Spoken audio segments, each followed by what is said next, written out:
Hello everyone, this is Dr. Goga.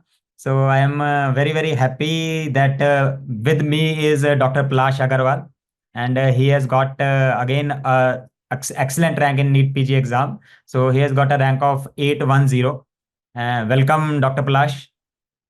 Welcome. Thank you, sir. Thank you very much, sir. First of all, heartiest congratulations to you and your family.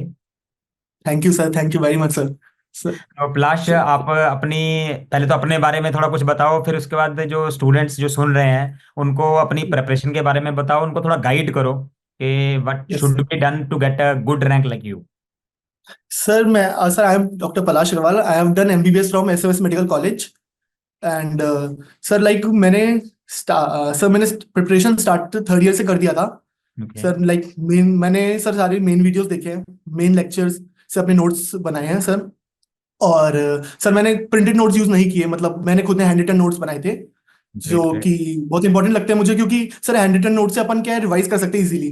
क्योंकि printed note से अब लगता नहीं कि अपन ने पढ़ा है, वो बाद में भूल सकते हैं. मतलब सर पर्सपेक्टिव सबका अलग होता है, लेकिन मुझे हैंड रिटन नोट ज्यादा प्रेफर सही लगते हैं. Definitely we always keep on advising के hand notes are the best thing if you can do. ठीक है. ये सर क्योंकि अपन स्टूडेंट्स क्या करते हैं कि वो directly they start preparing 6 months before the exam, तो उस समय ये टाइम नहीं सर. होता. देन वी से कि ठीक है आप हाँ. प्रिंटेड नोट से कर लो. But if you are starting from second third fourth year, it is always better कि आप अपने नोट्स हैंड रिटन बनाओ. They will definitely give you an as.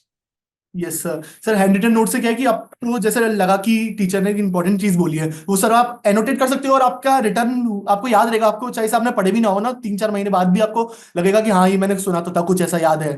तो डेफिनेटली. सर ये वाला फायदा मेन रहता है. सर मैंने थर्ड ईयर में मैंने मेन थर्ड ईयर में सारे लेक्चर्स देख लिए थे फाइनल ईयर तक के.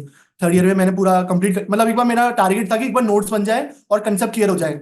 और सर मैं थोड़ा थोड़ा क्यू बैंक भी करते रहता था कि हाँ क्वेश्चंस कर लिए अपन, क्वेश्चंस मैंने टॉपिक वाइज करते रह गया. कि थर्ड ईयर में तो मेरा टारगेट था कि थर्ड ईयर के सारे सब्जेक्ट्स के क्वेश्चंस हो जाए एक बार, ठीक कि है. अपना मतलब रिवाइज हो जाए पूरा, हम्म. थर्ड ईयर स्ट्रांग हो जाए कि आगे इशू ना हो इंटर्नशिप में.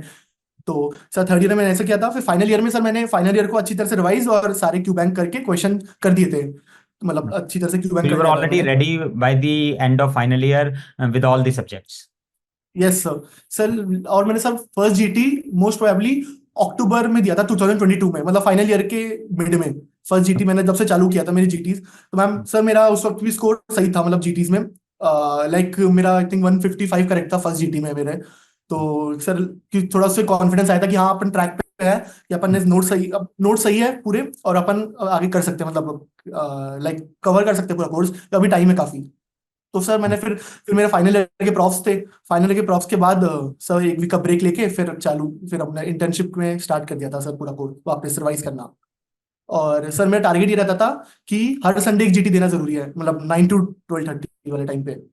तो ये मेरा टारगेट था सर. ग्रेट. अच्छा, आप सेरेबेलम को सबसे पहले कैसे जाने, और फिर उसके यस बाद आपने सेरेबेलम में क्या क्या सोर्सेज यूज किए उसमें से? मतलब we have plenty of things in the Cerebellum, everything is difficult to be utilised obviously. तो आप उसमें से क्या क्या यूटिलाइज किया और उसको कैसे कैसे बेस्ट यूटिलाइज किया?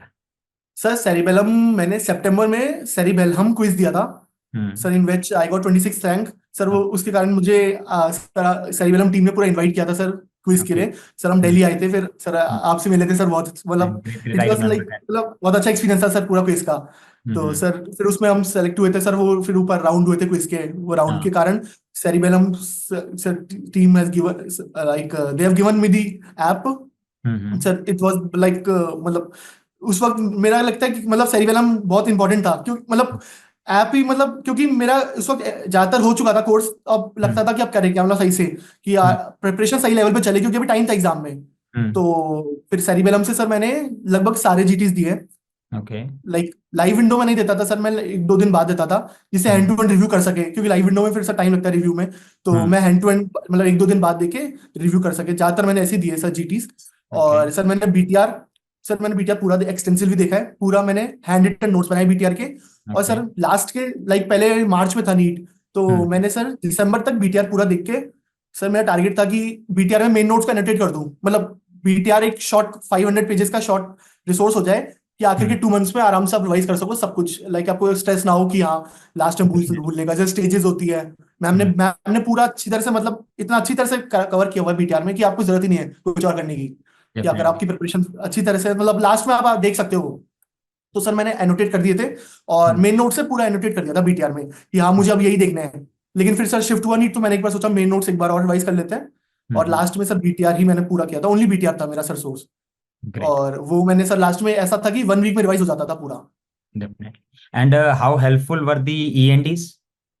सर ईएनडीज वाला एक वेरी यूजफुल वन, लाइक मैंने ही सर ईएनडी सारे दिए बीटीआर के, बीटीआर वाले भी और नॉन मतलब मिशन वाले भी।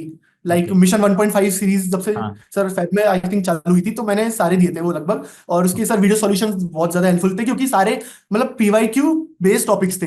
सर हम्म। पीवाई और ज्यादातर वही आते हैं नीट में, हम्म। नॉर्मल नीट में ज्यादातर वही आते हैं पीवाईक्यू बेस्ड टॉपिक्स, तो मैंने वही दिए, मतलब अच्छी तरह से किए थे सर ईएनडी सारे।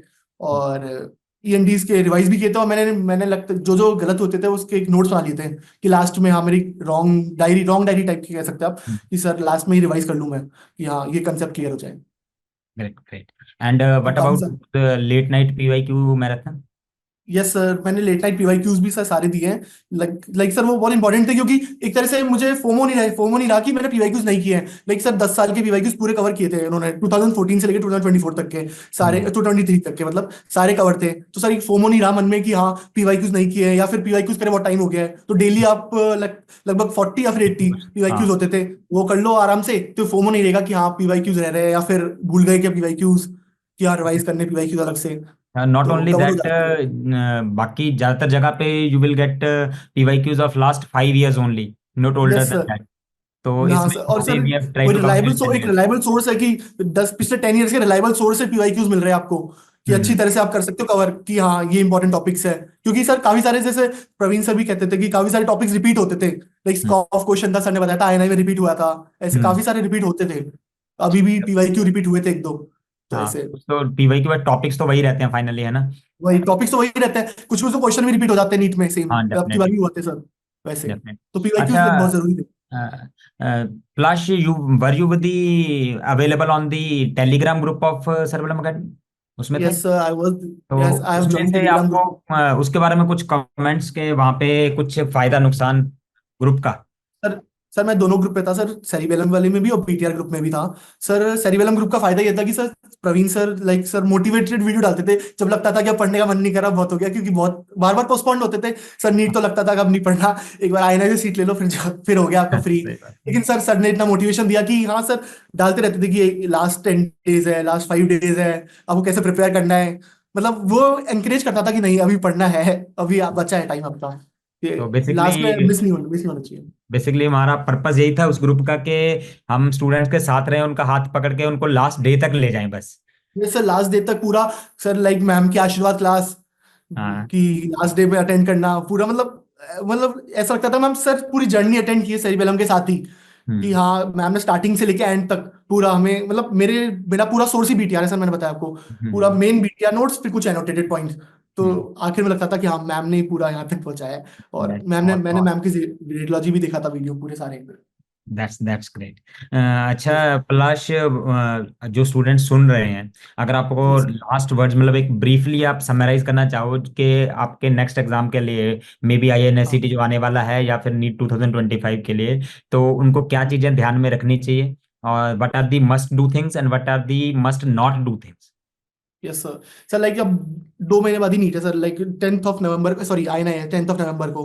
अब सर आईएनआई के लिए अब लास्ट 2 मंथ है, तो मस्ट डू तो सर अब बीटीआर है, क्योंकि बीटीआर में सब कुछ कवर्ड है। बीटीआर आईएनआई के लिए तो बहुत ही अच्छा है, नीट के लिए भी है, लेकिन आईएनआई के लिए और भी अच्छा है बीटीआर, आईएनआई पर्सपेक्टिव के लिए। तो पूरा बीटीआर कर लो एक तो सर, मेन तो लास्ट में। और बीटीआर में जो स्पेशल क्लासेस है मैम की, लाइक ग्राफ्स की, लाइक स्टेजेस की, लाइक ग्राफ स्टेजेस और सारे फॉर्मूलाज की, मतलब सर मैम ने ऐसे ऐसे मतलब स्पेशल क्लासेस इतनी अच्छी तरह से कवर की है, जो कहीं नहीं मिलेंगे टॉपिक्स आपको, सब जगह स्कैटर्ड मिलेंगे, और वो एग्जैक्ट क्वेश्चंस आते हैं, मतलब बिल्कुल, मतलब इतने अच्छी तरह से मैम ने कराया है बीटीआर से। तो बीटीआर इतना अच्छी तरह से बीटीआर ही कर लोगे आराम से, आपकी आप रैंक आ सकती है सर आई में, ग्रेट। टॉप में। And must not to do? Sir like source बार बार नहीं बदलनी चाहिए, मतलब अब आप जैसे लास्ट के 2 मंथ्स में अगर आप मेन नोट्स पे भी जा मेन नोट्स का सोर्स देख रहे हो नया, या फिर सोर्स बार बार चेंज कर रहे हो, तो वो आपको फोमो में डालेगा। Hmm. You must stick to best first, मतलब आपका मेन बेस्ट सोर्स पे स्टिक रहना चाहिए, बार बार सोर्स चेंज नहीं करनी चाहिए, अलग अलग प्लेटफॉर्म पे जाके कि इसके क्यू बैंक भी कर लिया, इसका क्यू बैंक, फिर इसका क्यू बैंक, अलग अलग, मतलब सोर्स लास्ट के 2 महीने में चेंज करने से आपको नुकसान ही होगा। ग्रेट। मतलब क्योंकि फोमो होगा, क्योंकि सर इतने सारे प्लेटफॉर्म्स है, हाँ, सब वो फोमो होगा ही। तो And what मेन एक about सोर्स थी। GTs and questions? Yes sir, sir cerebellum की जीटीज बेस्ट थे, मैंने सर सेरिबेलम के सारे जीटीज दिए हैं। लाइक अराउंड 15-20 जीटीज जितने भी हुए हैं, मैंने सारे जीटीज दिए हैं। और सर इनका जो review, main best point cerebellum की जीटीज का ये था, एक तो पीवाईक्यू बेस्ड थे। हम्म कोई मतलब ऐसे ऐसे बेकार क्वेश्चन नहीं थे, बहुत अच्छे पीवाईक्यू बेस्ड क्वेश्चन थे सारे, कि आपको कर सको। और दूसरे क्या, कि सर उनका जो पॉइंट्स थे, मतलब जो सॉल्यूशन था, वो टू द पॉइंट ब्रीफ था। अब सर सॉल्यूशन जैसे कहीं और भी देखेंगे सर, बहुत बड़े बड़े होते हैं, वो उनको पढ़ने का कोई सेंस नहीं, मतलब टाइम निकल जाता है। टाइम निकल अगर जाए। आप रिव्यू नहीं कर पा रहे, 15 दिन आपको जीटी में रिव्यू करने में लग रहे हैं, फिर बहुत ज्यादा हो जाता है। तो हम्म आप उनमें सर, वो ऐसा लगता था कि टीचर, मतलब ऐसा ही है कि मेरे हिसाब से कि टीचर ने खुद ने लिखे हुए सॉल्यूशंस पूरे, तो कोई बुक से नहीं प्रिंट किए, कि टीचर के पर्सपेक्टिव से कि उन आंसर कैसे करना चाहिए, इसका नहीं करना चाहिए। तो उससे जल्दी रिव्यू हो गया, और आपका टॉपिक भी स्ट्रांग हो गया, और आपको पता चल गया मस्ट डू टॉपिक्स कौन से, क्योंकि जीटी से ही पता चलता है मस्ट डू टॉपिक्स कौन से हैं। बिना जीटी का आपको पता ही नहीं चलेगा क्या करना है क्या नहीं करना। तो जीटीज बहुत जरूरी है सर। और बीटीआर की जीटीज भी दिए मैंने, सेरिबेलम की जीटीज भी दिए, दोनों बेस्ट है सर। ग्रेट। मतलब करना ही चाहिए सबको। अच्छा प्लाश, इन सब से हटके मतलब कौन सी ब्रांच ले लोगे आप अभी? सर मुझे मतलब सर्जिकल ब्रांचेस में नहीं जाना था, तो मुझे ओके। मेडिकल ब्रांचेस चाहिए सर। तो हम्म मेडिकल ब्रांचेस में या तो मतलब मेरा मेन तो एम पीडिया का ही है, क्योंकि मुझे एंड ब्रांच चाहिए सर। अब मतलब डीएम वीएम की नहीं करना, डीएम के एग्जाम्स नहीं देने सर, मेन तो एंड ब्रांचेस चाहिए। तो एक तो पीडिया का मेरा मेन है थोड़ा सर, कि मैं तो पीडिया लूँ। आई थिंक ये तो आपको आपके सिटी में मिल जाएगा, एसएमएस में हाँ मिल जाएगा। सर, मुझे, हाँ सर, मुझे होम स्टेट ही चाहिए था वैसे भी। मतलब मुझे, जैसे मैंने अभी देख रहा था पीडिया, मुझे वीएमएमसी एलएचएमसी मिल सकता है, लेकिन मुझे मेन तो होम सिटी में चाहिए था। तो मैं हम्म एसएमएस में ही लूंगा सर। Okay, great great. चलो बहुत तो बहुत बधाई हो। Congratulations to thank you you sir. and your parents also. And thank you sir. thank you very much for sparing time for the students. And one last request, okay, we will yes sir. post this video on the YouTube of Cerebellum, and there many students will be willing to ask the questions to you. तो please उनको okay. थोड़ा answer कर देना। अरे बिल्कुल sir. ठीक yes sir. है, thank you sir प्लास, thank you to thank you so Cerebellum much. Team. Sir thank you to Cerebellum team, whole team sir. Sir आर मेन। Pleasure, thank you very much. Thank you sir, thank you.